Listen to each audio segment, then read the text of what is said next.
जय हिंद साथियों। आज जो है हम चर्चा करने वाले हैं क्लास 10th के फिजिक्स और 12 के फिजिक्स। इसी में दोनों फिजिक्सों को हम मिक्स करके बता रहे हैं। ये 12 वाले बच्चों के लिए और हाई स्कूल वाले बच्चों के लिए, दोनों के लिए अत्यधिक इम्पोर्टेंट है। तो इस बात को हमें समझना इसलिए जरूरी है क्योंकि न्यूमेरिक क्वेश्चन जब करेंगे, न्यूमेरिकल करेंगे, तो उसमें जो है प्रॉब्लम आने वाली है। तो हम आइए समझते हैं इन सारी बातों को। सबसे पहले हम बात समझते हैं दर्पणों की चिन्ह परिपाटियों के बारे में हम चर्चा करते हैं। क्या? दर्पणों की चिन्ह परिपाटी। ठीक है, तो सबसे पहले हम बात करें, दर्पण पर प्रकाश किरणें सदैव बाईं ओर से डाली जाती हैं। ये बात समझना, दर्पण पर प्रकाश की किरणें सदैव बाईं ओर से डाली जाती हैं। कहने का मतलब ये है, यदि यार यहाँ पर सपोज करते हैं कोई वस्तु रखी है तो प्रकाश की किरण किधर की हो जाएगी? बाईं ओर। क्या हो जाएगा? बाईं ओर, यानी इस तरफ जाएगी। ठीक है, तो दर्पण पर यानी सभी प्रकाश की किरणें बाईं ओर से डाली जाती हैं। इसमें भी यदि डाले प्रकाश की किरण तो भले ही रिफ्लेक्ट हो जाएगी, लेकिन किधर से? बाईं ओर से डालेंगे, पीछे इधर से नहीं डालेंगे, दाईं ओर से। ठीक है, पहली बात। दूसरी बात, समस्त दूरियां दर्पण के ध्रुव से मापी जाती हैं। समस्त दूरियां दर्पण के ध्रुव से मापी जाती हैं। कहने का मतलब यदि यार हमें यहाँ से कोई भी दूरी मापनी है, सपोज करते हैं यहाँ से यहाँ तक की दूरी 10 सेंटीमीटर है, तो यहाँ से यहाँ तक यानी इधर से इधर की ओर मापेंगे, अर्थात यहाँ लिखेंगे PC बराबर 10 सेंटीमीटर। ठीक है, इसमें यदि हम सपोज करते हैं यहाँ पर कोई ऑब्जेक्ट रखा है, ओ रखा है, तो यहाँ भी 10 सेंटीमीटर है, तो हम क्या लिखेंगे? PO बराबर 10 सेंटीमीटर। अब वो बात अलग की है कि माइनस के साथ में ली जाएगी या प्लस के साथ में ली जाएगी। तो भैया इधर से इधर की ओर माइनस में ली जाती है, इस कारण से हम माइनस, इधर से इधर की ओर माइनस। पढ़ा होगा ना तुमने, ये पढ़ा होगा। ठीक है, यहाँ 0 रहता है, यहाँ 1 रहता है, यहाँ 2 रहता है, यहाँ डॉट डॉट 3 प्लस का रहता है, यहाँ माइनस का 1 रहता है, यहाँ माइनस का 2 रहता है, यहाँ माइनस का 3 रहता है। ये भी पढ़ा होगा। ऊपर की ओर प्लस का 1 रहता है, 2 होता है, 3 होता है, और इधर माइनस का 1 होता है, माइनस का 2 होता है, माइनस का 3 होता है। इसी प्रकार से होता है। तो इसी कॉन्सेप्ट पर आधारित है पूरी बातें। आपतित किरणों की दिशा में नापी गई सभी दूरियां धन चिन्हों के साथ ली जाती हैं। कहने का मतलब यह है, आपतित किरण जिधर की ओर प्रकाश की किरण जा रही है, इस दिशा में यदि हम मापेंगे तो सभी दूरियां किसके साथ में ली जाएंगे? धन चिन्हों के साथ ली जाएंगी। किसके साथ में? धन चिन्हों के साथ। ठीक है, तो भैया यदि यार हम इधर से इधर की ओर मापेंगे तो सभी दूरियां किसके साथ में ली जाएंगी? धन चिन्हों के साथ ली जाएंगी। अब पीछे एक कंडीशन में जो है इमेज बनता है, तो उसको भी हम बता देते। इधर से इधर की ओर मापेंगे तो भी पॉजिटिव रहेगा। ठीक, कहने का मतलब यह है, आपतित किरण के दिशा में नापी गई सभी दूरियां धन चिन्हों के साथ तथा अगला नंबर तथा यानी आपतित किरण की विपरीत दिशा में नापी गई सभी दूरियां ऋण चिन्हों के साथ ली जाती हैं। कहने का मतलब यह है, यदि विपरीत दिशा में मापे, जैसे इसको इस तरफ मापा था तो इसको इस तरफ माप देते हैं, तो क्या हो जाएगा? निगेटिव हो जाएगा। इस तरफ मापेंगे तो निगेटिव हो जाएगा। ऐसे इसमें भी अप्लाई होता है, इधर की ओर मापेंगे तो पॉजिटिव होगा और इससे विपरीत दिशा में मापेंगे तो निगेटिव होगा। इधर की ओर मापेंगे तो पॉजिटिव होगा, इधर की ओर मापेंगे तो निगेटिव होगा। इतनी बात क्लियर हुई कि नहीं क्लियर हुई? ठीक है, यदि कहने का मतलब इधर से इधर की ओर मापे, यहां से रख के यहाँ इधर की ओर मापे तो प्लस, इधर से हम इधर की ओर मापे तो माइनस, इधर से इधर की ओर प्लस, से इधर की ओर माइनस, इधर से उधर की ओर प्लस, उधर से इधर की ओर माइनस, इधर से उधर की ओर प्लस और उधर से इधर की ओर माइनस। ठीक है, तो ये बात समझ में आई। अब इसके बाद वस्तु या प्रतिबिंब की लंबाई, हमने सपोज किया ये कोई वस्तु है। हमने क्या सपोज किया? ये कोई वस्तु है। ठीक है, हमने क्या सपोज किया? इसमें भी हम वस्तु को सपोज करते, हमने ये माना वस्तु है।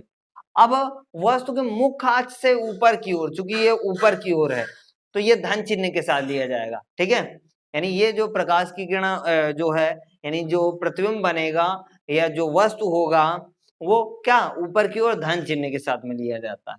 ठीक है, ऊपर की ओर वस्तु हो या प्रतिबिंब हो, ऊपर की ओर धन, क्योंकि अभी बताया धन। ठीक है, तो यानी ऊपर की ओर धन, ऊपर की ओर धन। यदि यही चीज नीचे की ओर है, यही चीज नीचे की ओर है तो माइनस की ली जाएगी। यही चीज नीचे की ओर है तो माइनस चिन्ह के साथ ली जाएगी। यही बताना था। तो यही कॉन्सेप्ट था, ठीक है। यहां तक बात सबको क्लियर हुई, ठीक है, यहां तक क्लियर हो गई होगी सबको। ये 10th है और ये 12 है, तो ऐसा है कि जो 12 का लेवल है वो थोड़ा हाई है और 10th का लेवल थोड़ा लो है।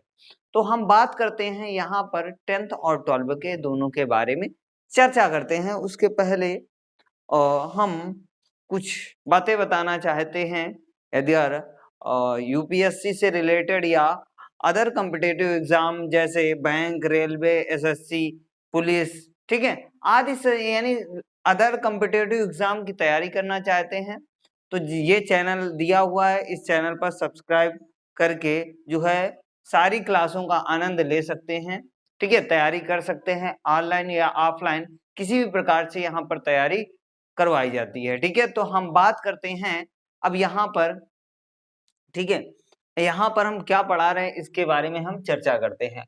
अवतल दर्पण के उपयोग, यूजेज ऑफ कॉनकेव मिरर, ठीक है, कॉनकेव मिरर के उपयोग देखते हैं क्या होता है। सबसे पहले हम बात करते हैं हजामत करने में इसका उपयोग किया जाता है, यानी इस दर्पण का यानी अवतल दर्पण का उपयोग हजामत करने में बार्बर जो होता है, बार्बर की दुकान में एक शीशा लगा होता है जो कि जिसमें से इसी की प्रॉपर्टीज पाई जाती है, यानी अवतल दर्पण की प्रॉपर्टीज पाई जाती है, ठीक है।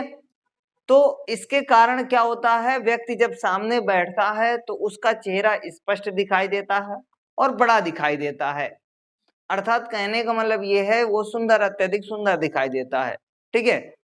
और इसके हम बात करते हैं, यदि दाढ़ी की शेविंग करता है तो उससे जो दाढ़ी के बाल जो शेष बचते हैं वो अच्छे से दिखाई देते हैं। तो कहने का मतलब ये है कि इसका उपयोग क्या हजामत करने में किया जाता है, ठीक है, बात समझ में आई। हजामत करने में यदि सामने मिरर लगाया जाता है उसी को यानी जो है इसी लेंस, इसी दर्पण का उपयोग किया जाता है। आगे हम बात करते हैं, इसका उपयोग डॉक्टर आंख, नाक, गला व दांतों के निरीक्षण में करते हैं, ठीक है, आंख, नाक, गला व दांतों के निरीक्षण में इसका उपयोग करते हैं। अब ये कैसे करते हैं भैया, इसका उपयोग जब हम प्रकाश की किरण किसी दांत पर या किसी गले के किसी अंदरूनी भाग पर प्रकाश की एक बीम्स भेजते हैं, एक प्रकाश की किरण भेजते हैं। जब प्रकाश की किरण जाती है तो उसी भाग को कवर्ड करती है, अर्थात ये नहीं है कि इधर उधर फैलेगी, नहीं फैलेगी, वो सीधे उसी भाग को कवर करेगी, यानी उसी भाग पर दिखाई देगा। जैसे फॉर एग्जाम्पल, जैसे तुम्हारा कोई दांत खराब है, ठीक है, दांत खराब है, तो दांत खराब है तो उस पे टॉर्च जो होगी, टॉर्च का उपयोग करेंगे, तो यानी इसी दर्पण का उपयोग किया जाता है, इसी दर्पण में यानी उसके जो कटोरा होता है, जैसे हम टॉर्च होती है, टॉर्च के अंदरूनी भाग पर यही दर्पण लगा होता है, उसी प्रकार उसमें भी जो है इसी प्रकार का कटोरी टाइप में लगी होती है जो कि प्रकाश को एक पॉइंट पर बांधने का काम करती है। पहला ये। दूसरी प्रकार से ये डॉक्टर लोग जो उपयोग करते हैं, एक शीशा होता है, एक दर्पण होता है, दर्पण से कोई भी जैसे यानी सपोज करते हैं जो चीज नहीं दिखाई, जैसे हम बात करते हैं यहाँ पर निरीक्षण करना है, यहाँ पर निरीक्षण करना है, यानी दांत के इस तरफ निरीक्षण करना है, तो ऐसा थोड़ी ना है कि डॉक्टर पहले इसको फाड़ेगा फिर उसके बाद जो है इसके बाद देखेगा, नहीं, उसके लिए करेगा क्या, इसके इस भाग में अंदर से जो है एक दर्पण लगा देगा और उसके बाद एक दूसरा दर्पण की सहायता से उसका जो है क्या बिंब बनाएगा, बिंब यानी प्रतिबिंब बनाएगा, जिससे कि वो इधर जो इधर वाला क्या करेगा, प्रकाश उधर यानी इधर से टकराकर प्रकाश दूसरे वाले दर्पण में पड़ेगा। जब दूसरे वाले दर्पण में पड़ेगा तो उसमें जो बिंब होगा तुम्हारा या जो भी दिक्कत है वो स्पष्ट रूप से दिखाई देगी, ठीक है। तो ये दूसरी प्रकार से इसका ऐसे उपयोग किया जाता है। अब हम बात करते हैं टेबल लैंपों के शेडों में इसका उपयोग किया जाता है। टेबल लैंप जो होते हैं उनके शेडों में इसका उपयोग किया जाता है। भैया ये क्या होता है, टेबल लैंप जो होते हैं वो जैसा कि देखा होगा इस प्रकार से छतरी टाइप में गांव में होती है, देखा होगा छतरी टाइप में होती है और उसमें प्रकाश सिर्फ नीचे ही दिखाई देता है, अर्थात पढ़ने के लिए टेबल लैंप का उपयोग करते हो कि नहीं करते हो। तो पढ़ने के लिए टेबल लैंप का कुछ लोग करते हैं, कुछ लोग नहीं करते हैं। फॉर एग्जाम्पल हम बात करें जैसे कि टार्च, टार्च में भी क्या होता है, शेड लगा होता है, जिसके कारण प्रकाश एक केंद्र पर रहता है। वैसे ही शेडों में, लैंप के शेडों में भी इसका उपयोग किया जाता है। यानी जो कटोरा टाइप में होता है, कटोरे के इस भाग में बिल्कुल पॉलिश होती है, यानी चमकदार होता है। जैसे इस पर हम बल्ब लगाते हैं, जैसे ही बल्ब जलता है तो प्रकाश सीधे कॉपी पर ही फोकस करता है, यानी कॉपी पर ही पड़ता है, जिसके कारण अक्षर जो होते हैं, वर्ड होते हैं, वो अत्यधिक स्पष्ट दिखाई देते हैं। ठीक है, इसके बाद हम बात करते हैं आगे, रेल इंजनों, मोटर कारों, स्टीमरों तथा सर्च लाइटों के लैंपों में इसका उपयोग किया जाता है। अब भैया हम बात करते हैं रेल इंजन। रेल इंजन जैसा कि देखा होगा, रेल इंजन के आगे वाले भाग में क्या होता है, बल्ब लगे होते हैं। बल्ब क्यों लगे होते हैं, या उसमें नहीं देखा होगा तो तुमने देखा होगा मोटर कारों में या बसों में, ट्रकों में आगे दो लाइटें लगी होती हैं। दोनों लाइटों का काम होता है आगे का, यानी रात में आगे के भाग को दिखाने का काम होता है। ठीक है, तो उनमें जो कटोरे लगे होते हैं, उनमें जो शेड होते हैं, शेड अर्थात अंदर वाला जो कटोरा होता है वो चमकीला चांदी की तरह के चमकता है। अब उस पर बल्ब लगा होता है, जब बल्ब जैसे ही उस पर जो है प्रकाश पड़ता है, जैसे ही बल्ब जलता है तो वो कटोरा जो होता है, कटोरे का प्रकाश रिफ्लेक्ट हो जाता है, यानी परावर्तित हो जाता है, यानी वापस लौटने लगता है उधर की ओर। तो जिस कारण से अत्यधिक जो है हमें सामने का दृश्य अत्यधिक स्पष्ट दिखाई देता है। तो वैसे ही यानी इनमें जो है इसी शेड का या इसी पॉलिशदार तल का यूज किया जाता है। स्टीमरों, सर्च लाइटों, इन सब में आगे भाग में जो कटोरा होता है, जैसा कि बाइकों में के आगे भाग में देखा होगा चांदी के जैसे, जहां लाइट लगी होती है चांदी के जैसे चमकता है, या बसों में देखा होगा कटोरा जो होता है जिस पर बल्ब लगे होते हैं वो चांदी की तरह चमकता है। क्यों, यदि ना चमके तो प्रकाश सामने जाएगा, नहीं जाएगा, बंद के प्रकाश नहीं जाएगा। भैया प्रकाश तो जाएगा, ऐसी बात नहीं है कि प्रकाश नहीं जाएगा, लेकिन प्रकाश जो है एक फोकस में नहीं, एक डायरेक्शन में नहीं जाएगा, इधर उधर फैल जाएगा। तो अर्थात कहने का मतलब ये है कि इस जो है इस मिरर का या इस दर्पण का उपयोग इन इन चीजों में यूज किया जाता है। तो यहां तक बात समझ में आई बेटा।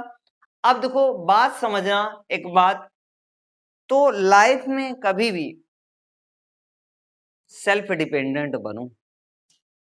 ठीक है, सेल्फ, स्वयं पर भरोसा करो, क्योंकि कुछ समय के बाद, कुछ समय तक तो तुम्हारे माता पिता तुम्हारा साथ देंगे, लेकिन एक स्थिति ऐसे आएगी कि वो भी तुम्हारा साथ छोड़ देंगे।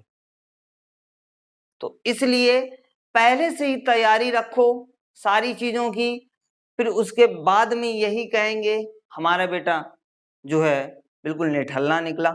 तो ऐसी परिस्थिति मत आने दो। अत्यधिक समय बर्बाद करते हो रील्स में, तो रील्स में अत्यधिक समय बर्बाद करने से अच्छा है कि पढ़ लो। ये इंटरनेट जितना ज्यादा सुविधाजनक है उतना ही घातक है। यदि तुम ये सोचते हो सिर्फ इंटरनेट जो है हमें आनंद देता है, हम तो कॉमेडी देखते हैं, स्क्रॉल करते जाते हैं, क्या समय कभी पता चलता है उसमें देखने में? वीडियोस, रील को देखने में क्या तुम्हें समय का पता चलता है? यदि समय का पता चलता है तो तुमको मोबाइल की लत नहीं लगी है। यदि समय का पता नहीं चलता है तो ये समझ लो कि तुम्हें मोबाइल की लत लग चुकी है। बिना मोबाइल के खा नहीं सकते हो, बिना मोबाइल के पढ़ नहीं सकते हो, बिना मोबाइल के कहीं जा नहीं सकते हो। तो ये भैया आदतें हमें छोड़नी पड़ेंगी। हम ये नहीं कहते हैं कि बिल्कुल छोड़ दो, इसकी मात्रा कम कर दो और नियम बनाओ कि इतने घंटे हमें पढ़ना है, इतने घंटे मोबाइल चलाना है। सारी चीजें जो है मेंटेन रखो, अन्यथा निठल्ले कहलाओगे। तो इसलिए बातों को जरा गौर से समझना, सारी चीजों को, अन्यथा ये दुनिया एक दिन तक तो तुम्हें स्वीकार कर लेगी, लेकिन तुम कहो हमेशा के लिए स्वीकार कर ले तो हमेशा के लिए तुमको स्वीकार कभी नहीं करेगी। तो इसलिए अपने पढ़ाई पर फोकस करो, अपने गोल पर फोकस करो, क्योंकि समय बीत जाएगा, पुनः ये समय आने वाला नहीं है। समय के पास भी इतना समय नहीं है कि वो तुम्हारे जख्मों को भर सके। तो इसलिए अपने गोल पर फोकस करो और जो है अच्छे से पढ़ाई करो। ठीक है, समझ में आई बात? स्किल्स डेवलप करो और अपने माँ बाप का नाम रोशन करो। ठीक है, तो हम बात करते हैं आगे। आगे ये चर्चाएं होती रहेंगी हमेशा। आगे हम बात करते हैं उत्तल दर्पण के निम्न उपयोग, यानी उत्तल दर्पण के उपयोगों के बारे में हम चर्चा करते हैं। अब हम निम्न उपयोग कौन कौन से हैं इनके बारे में हम चर्चा करते हैं। जैसे इसका उपयोग बाजार एवं गलियों में लगे लैंपों में किया जाता है, अर्थात बाजार एवं गलियों में जो लैंप लगे होते हैं उनमें इनका उपयोग किया जाता है। क्यों किया जाता है? इसका सीधा सा ये मतलब है कि प्रकाश को, जो ये दर्पण होता है, प्रकाश को फैलाता है, ना कि प्रकाश को सिकोड़ता है। प्रकाश को यदि अगर सिकोड़ता तो प्रकाश एक निश्चित दिशा में या निश्चित जगह पर होता। कहने का मतलब ये है, प्रकाश यदि अगर फैलाता नहीं तो सभी जगह यानी गली पूरी में रोशनी ना होती। तो गली में रोशनी करने के लिए इस दर्पण का उपयोग किया जाता है, जिसके कारण प्रकाश अत्यधिक दूर तक फैलाव मारता है या फैलता है, जिसके कारण हमें वस्तुएं स्पष्ट दिखाई देती हैं। ठीक, तो ये बात है। इसके बाद इसका उपयोग ट्रकों, बसों का, मोटर कारों के साइड मिरर में उपयोग किया जाता है। अब ये भैया साइड मिरर का क्या कॉन्सेप्ट है? मगर अगल बगल में जो दर्पण लगे होते हैं गाड़ी में, बाइक में, तो इनका उपयोग किस लिए किया जाता है? तो बात ये समझना क्या कि यदि साइड में कोई भी वाहन आ रहा है या साइड में कोई भी जानवर आ रहा है या कुछ भी आ रहा है तो उसे तुम स्पष्ट रूप से देख सकते हो। जैसे कुत्ता आ रहा है तो कुत्ते को स्पष्ट रूप से देख सकते हो, ये बालक कोई आ रहा है तो स्पष्ट रूप से देख सकते हो। क्यों? क्योंकि इसका जो प्रतिबिंब है, ठीक है, कैसा बनता है? वास्तविक जो है बनता है लेकिन बड़ा बनता है। पहली बात आभासी बनता है, सॉरी, आभासी बनता है लेकिन बड़ा बनता है। ठीक है, क्योंकि इस दर्पण में वास्तविक बनने का कोई सवाल ही नहीं है, आभासी बनता है। ठीक है, तो आभासी बनता है लेकिन बड़ा बनता है, जिसके कारण वस्तुएं हमें बड़ी बड़ी दिखाई देती हैं, जिसके कारण ड्राइवर जो होता है वो आसानी से सारी चीजों को, छोटी से छोटी चीज को देख सकता है। ठीक है, तो यहां तक बात सबको क्लियर हुई?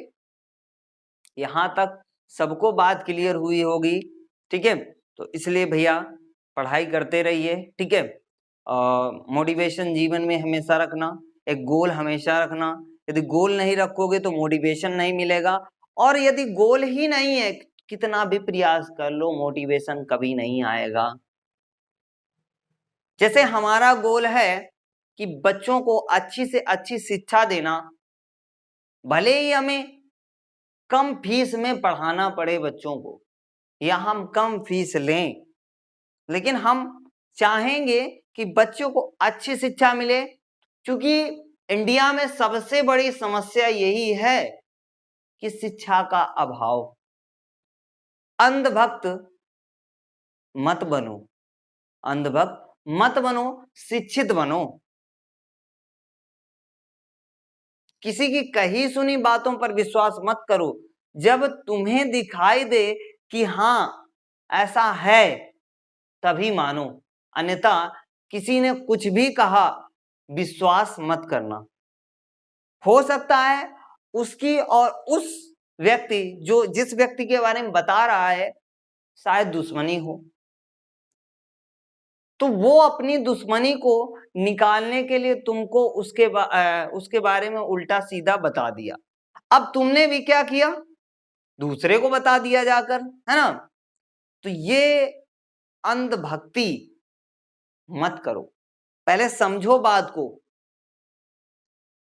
किसी की कही सुनी बातें जहर का काम करती हैं, तो जहर मत फैलाओ, क्योंकि जहर का कोई इलाज नहीं है। बाकी सब चीजों का इलाज है, लेकिन जहर का कोई इलाज नहीं है। सांप का डसा हुआ इतना कष्ट नहीं देता जितना मनुष्य दूसरे के जीवन में जहर घोल देता है। तो इसलिए अलर्ट रहिए और समाज में को कुछ ऐसा देने का प्रयास कीजिए ताकि समाज आगे बढ़ता रहे और हम भी आगे बढ़ते रहें। तो इसलिए हम अपनी वाणी को यहीं विराम देते हैं। आई होप समझ में आया होगा। यदि समझ में आए तो दोस्तों के साथ में शेयर कीजिए। चैनल पर नए हो तो चैनल को सब्सक्राइब कीजिए और साथ में बेल आइकन प्रेस कीजिए ताकि इससे रिलेटेड